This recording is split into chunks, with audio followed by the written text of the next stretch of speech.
U prethodnih nekoliko epizoda analizirali smo zavisnost struje kroz električno kolo, odnosno struje kroz potrošač, kroz naš otpornik od 1 kΩ u zavisnosti od promjene napona naponskog izvora. Sve to vrijeme otpornik, odnosno otpornost našeg potrošača bila je konstantna i jednaka 1 kΩ. Kako bismo sada mogli da pogledamo zavisnost struje od otpornosti pri konstantnom naponu? Pa jedan način je svakako da ručno mijenjamo vrijednosti otpornosti. Evo, na primjer, unijeću 100 ohma, pokrenem simulaciju i sada dobijem 9 podijeljeno sa 100 je 0,09 ohma, što je u skladu sa Ohmovim zakonom. Ipak, da li možemo na neki način da automatizujemo ovaj proces i slično kao za promjene napona dobijemo grafik koji pokazuje zavisnost struje od otpornosti? Možemo i to ćemo uraditi na sljedeći način.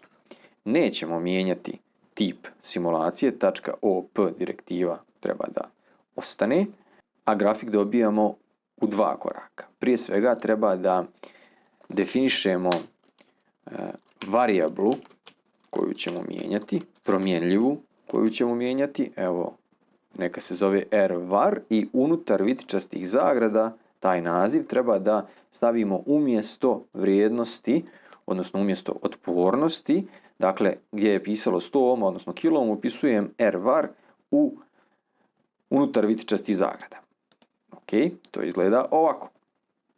Drugi korak je da unesemo dodatnu direktivu, pa pritisnite S na tastaturi da dobijete ovaj prozor i za sad samo unesite ovu komandu, baš ovako kako ja sada upisujem, a u sljedećoj epizodi ćemo je detaljno objasniti.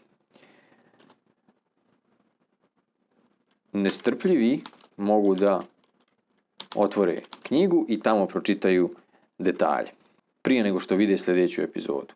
Pritisnite Enter ili OK i kad dobijete ovu liniju koda zalijepite je bilo gdje na šemu, na primjer ovdje, i sada kad pokrenemo simulaciju dobijamo crnu pozadinu za grafik, ali primijetite sada da se na X vodoravnoj osi nalaze vrijednosti u kilomima, dakle odgovaraju ovom našem promjenljivom otporniku, a na Y osu ćemo postaviti struju kao i ranije, tako što ćemo lijevim tasterom miša kliknuti ovdje.